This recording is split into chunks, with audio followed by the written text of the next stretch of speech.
39 kehormatan masjid.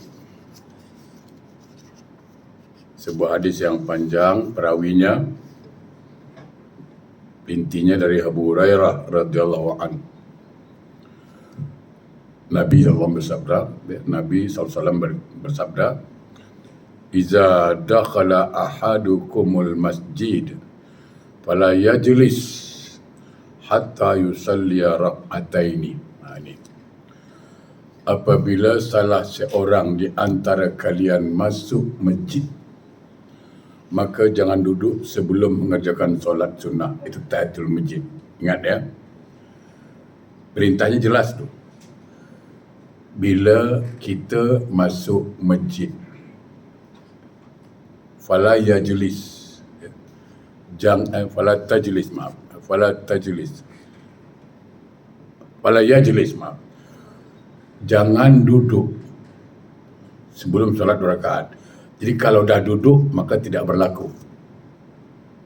Kan ada orang datang duduk, aku lupa nak solat. Dah tak pakai lah.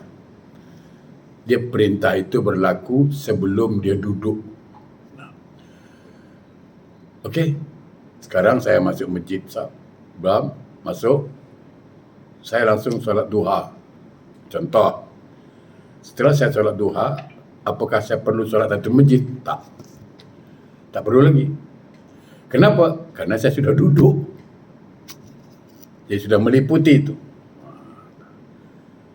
Tapi perlu diingat, ada ulama mengatakan hukum itu berlaku bila waktu-waktu yang tidak terlarang. Kan ada juga waktu yang dilarang solat kan?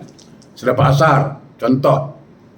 Selepas asar, ba'da asar, itu kan tidak ada solat sunnah.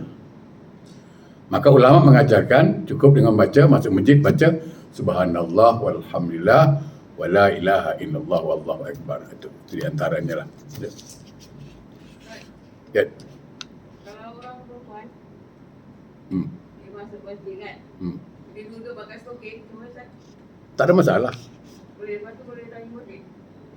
Dia dalam keadaan bersih. Tidak, biasanya kan kita kita siap semua dan kita masuk solat. Tapi ada yang duduk pakai stokin dulu baru bangun solat. Oh, tak boleh. Kalau puak dah duduk tak boleh. Dia asal dah duduk. Dia kalau dah duduk dah tak berlaku lagi tu.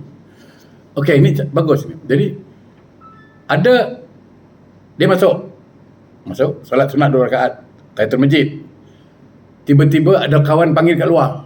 Telefon kat parking kereta. Keluar sekejap. Aku tak boleh masuk masjid lah. Keluar sekejap. Dia keluar masjid dekat parking kereta, jumpa kawan. Dia masuk lagi pun kena buat lagi. Jangan cakap tadi kan dah buat apa? Tadi lain cerita dia. Gitulah. Jangan pula kau tak solat tahiyatul masjid. Tadi dah buat apa? Kau tak nampak ke aku buat? Marah pula dia. Tak. Setiap dia masuk dia kena buat. Al-Faqih menjelaskan jika seorang masuk ke masjid pada waktu ni tadi kan saya cakap. Ini berlaku pada waktu yang dibolehkan. Macam selepas solat subuh itu kan tak ada solat sunat kecuali nanti matahari naik, solat duha atau isyraq. Maka dikatakan apa? Al-Faqih menjelaskan jika seseorang masuk ke masjid pada waktu yang diperbolehkan untuk melakukan solat, maka hadis ini berlaku. Akan tetapi jika ia masuk ke masjid setelah solat asar atau sesudah solat subuh, maka ia tidak boleh mengerjakan solat. Artinya tidak dianjurkan, tapi bukan haram ya, tidak dianjurkan lah. Kerana solat pada waktu itu terlarang. Maka hendaklah yang baca tasbih subhanallah, la ilaha illallah, salawat Nabi, dengan mengharapkan fadilah kehormatan masjid itu. Al-Faqih menuturkan dari Muhammad bin Al-Fadil, ini panjang lagi hadisnya, yang intinya dari Sulaim. Dari salah seorang gurunya ia berkata, Abu Darda mendengar bahawa Salman Al-Faris radhiyallahu an membeli seorang budak sebagai pelayan. Kemudian ia menulis kepadanya yang berbunyi, "Wahai saudaraku, pergunakanlah masa hidupmu untuk beribadah sebelum datang musibah yang menyebabkan kamu tidak dapat beribadah, iaitu kematianlah. Pergunakanlah kesempatan untuk mendapatkan doa orang-orang yang beriman yang sedang menderita musibah. Kasihanilah anak yatim, usaplah kepalanya dan berilah ia makan. Niscaya akan lunak dan hajatmu akan tercapai. Okey, saya menjelaskan sikit sini. Ada pesan indah di sini. Kalau ingin hati kita lembut, lunak, bukan saja lisan yang lunak, hati, maka ada beberapa amalan. Pertama, dikatakan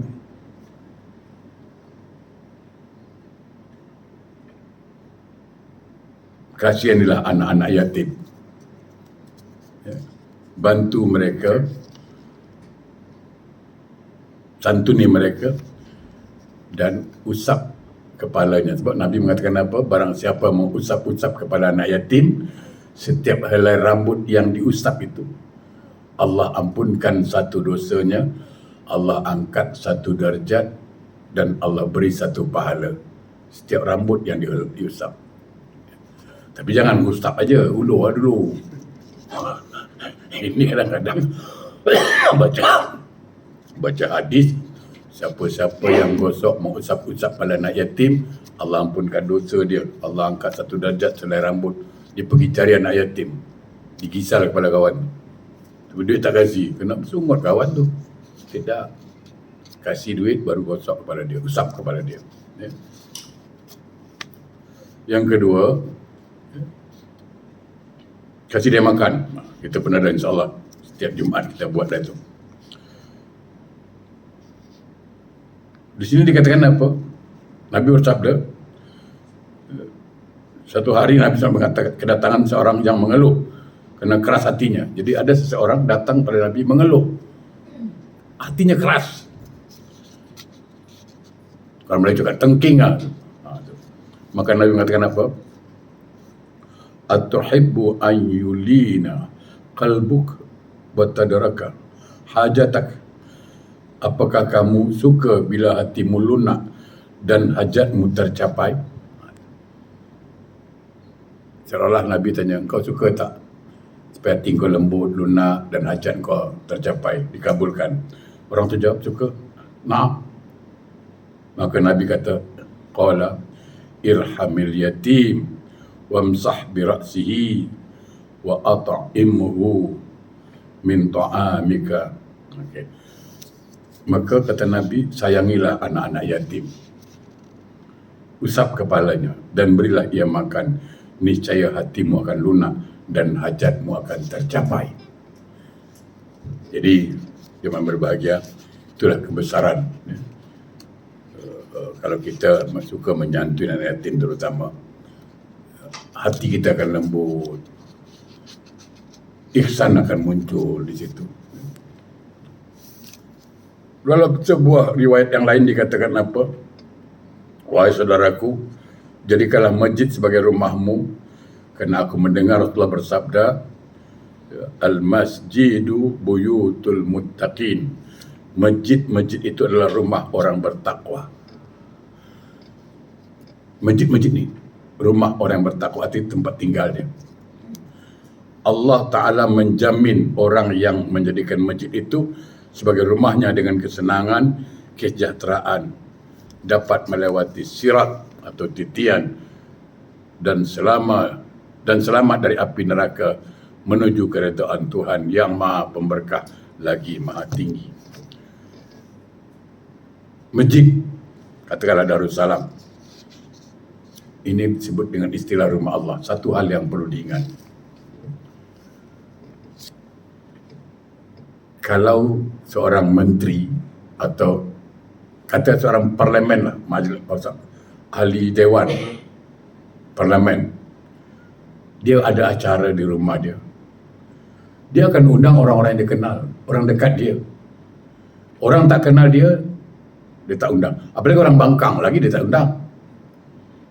Yang diundang siapa? Orang yang dekat dia, yang suka bantu dia lah, itu dia undang lah. Betul kan? Bayangkan orang besar pun nak ngajak orang datang ke rumah dia pun dia pilih-pilih. Apatah lagi Allah yang maha besar. Dia tak semua hambanya diundang ke rumah dia tau. Dia pilih-pilih. Pasti orang yang dekat dengan Allah, orang yang kenal dengan Allah, maka Allah panggil. Kalau dia tak kenal Allah dan dia jauh dari Allah, Allah tak panggil dia. Maka perhatikanlah. Orang yang jauh dari Allah, perhatikan. Ya kan? Orang yang jauh dari Allah, yang tidak mengenal Allah, dia tak akan pernah datang ke masjid. Karena Allah memang tak panggil dia. Mestinya orang ni sedih lah. Mestinya dia berfikir lah, kenapa ya orang lain boleh datang masjid, kenapa aku tak ada hati nak ke masjid. Mestinya begitu dia. Ya kan?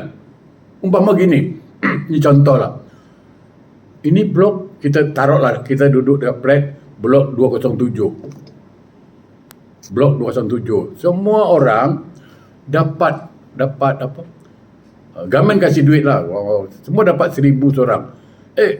Rumah kita tak dapat. Kita akan tanya kan, kenapa aku tak dapat Kenapa aku tak dapat? Masih kita soal.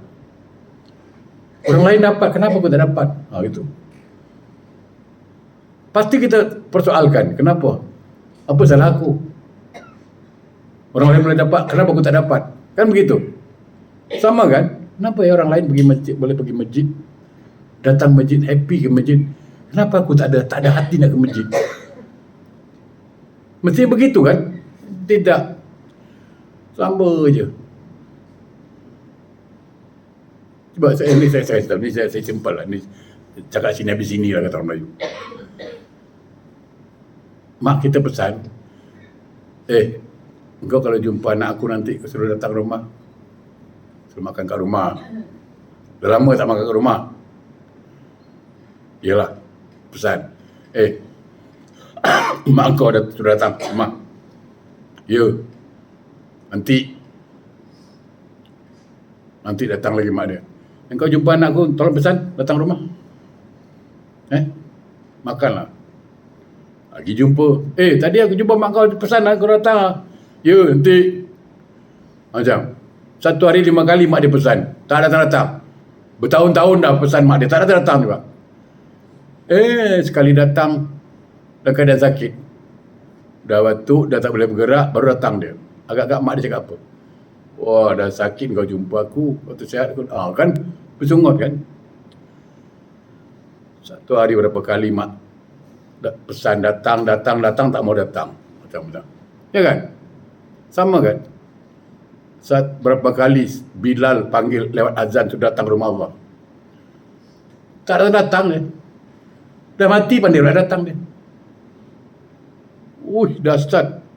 Ambil tempat bukan depan imam. Imam pun kalah buat dia. Ya kan? Bayangkan. Dah mati baru pergi ke rumah Allah. Waktu hidup tak pernah pergi. Apa tak geram Allah sama dia? Geram lah. Jadi masjid ini jadikan rumah kesenangan, nikmat, rumah ketenangan. Orang yang serajin ke masjid apa? Dia akan insya Allah lah ketika meniti sirat dimudahkan oleh Allah. Selamat dari api neraka. Kenapa? Di masjid di mana ada cerita lain? Zikir. Bahkan di masjid kalau potong gini pun makruh hukumnya. Makruh hukumnya. Cerita dunia tak ada di masjid. Pasti ada menyangkut agama aja lah. Mengumpat di masjid tak boleh. Jadi memang tempat aman di sini, masjid ini. Dan tempat yang Allah ridho untuk mendapat keridhaan Allah. Al-Hakim bin Umair sebagai sahabat Rasulullah SAW berkata, jadilah kamu di dunia seperti tamu dan jadikanlah masjid sebagai rumahmu. Biasakanlah hatimu untuk bersikap lembut, perbanyaklah merenung dan menangis, serta jangan sampai kamu dikacaukan oleh hawa nafsu. Okey, ini sebuah pesan yang bijak dari Rasulullah SAW. Jadilah kamu di dunia seperti tamu. Jadi tamu ni berapa lama lah. Sekarang saya bertamu lah ke rumah Cik Gurus. Berapa lama saya bertamu? 8 hari. Itu bukan tamu 8 hari itu. Numpang tidur. Ya kan? Saya pergi rumah Cik Ahmad. Nak mana Ustaz? Nak rumah Cik Ahmad. Kenapa bertamu lah? Oh yalah. Berapa lama Ustaz? 3 bulan. Itu bukan tamu. Bukan bertamu 3 bulan. Sewa bilik. Yang namanya bertamu tu tak lama. Sejam dah lama, ya kan? Sama. Jadilah di dunia bagaikan tamu. Tak pernah merasa lama. Pada dunia ini bukan tempat tinggal, tempat meninggal. Dan namanya tamu jadi tamu lah. Ada tak tamu tapi ngerajau sana, ngerayang sini. Tengok gelas ini semua tengok. Tak ada. Tamu tu sopan. Orang suruh duduk, dia duduk. Ya kan? Baik tamu ni. Mata tak tengok gini, tak ada lah. Tamu tu mana ada. Buat kata orang Jawa, geragas tu. Tak ada lah. Tamu yang geragas tu tak ada lah. Hormat, sopan. Tu tamu. Bukan sana gerayang sini. Dan tamu tak lama. Sekejap je. Sama lah dunia ni bukan tak lama, sekejap je. Jadi tamu yang baik. Ya. Dan jadikan masjid sebagai rumah. Artinya tempat kita betah di sini.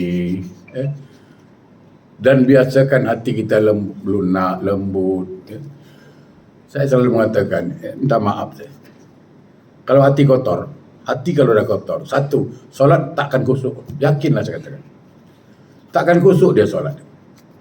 Kenapa? Karena kusuk tu benda suci dan dia takkan datang tempat kecuali tempat yang suci. Ini contoh senang.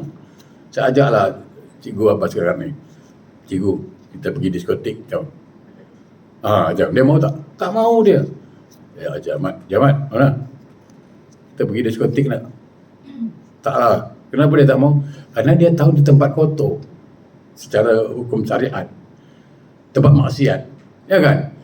Tapi kalau saya ajak, pergi masjid nak? Lah, boleh. Kenapa dia mau? Karena tempat bersih. Kenapa? Karena dia orang bersih. Faham kan? Sama. Khusuk itu bersih. Suci. Dia takkan masuk kecuali tempat yang suci. Di hati yang suci. Riak itu kotor. Dia masuk pada hati yang kotor. Makanya orang yang hati kotor, tengok. Amalnya riak banyak. Ujub. Tapi kalau hati bersih, dia akan tawaduk. Dia akan ikhlas itu. Dan satu, kalau hati kotor, yang muncul apa? Hasad, dengki, iri. Orang kalau dah hasad, dengki, buat baik apa pun kita, orang tak pernah anggap baik, yakinlah. Orang kalau dengki dengan kita, buatlah baik. Sedekah pun kita banyak-banyak. Sedekah ada makna tu. Salah lagi. Kita pergi umrah pun salah. Umrah konon tetangga susah tak tolong pun. Salah lagi. Umrah. Mak merempat. Tengok. Umrah minta pihak anak tak jaga. Dia sendiri sungut. Kereta naik bukit dia yang sibuk. Orang yang umrah dia yang talbiah. Dia yang sibuk mengatur orang. Bodoh betul lah. Ya kan? Orang makan cili dia yang pedas. Apanya bangang saya katakan. Kenapa hati kotor? Tapi kalau hati bersih, semua orang baik. Tak ada yang kotor. Walaupun orang tu berniat jahat, dia tak anggap. Kau tahu tak dia jahat? Tak. Kenapa? Karena dia menganggap itu bersih, perbuatan bersih. Maka Nabi pesan, bersihkan hati. Supaya apa? Supaya orang anggap dengan hati bersih. InsyaAllah semua orang jadi baik. Kita anggap. Nabi tengok. Orang jahat pun dia anggap baik juga tu. Tengok. Orang dah jahatkan dia baik juga. Itulah dia. Bersih tu. Itu penting kita tu. Perbanyaklah merenung. Bukan banyak termenung.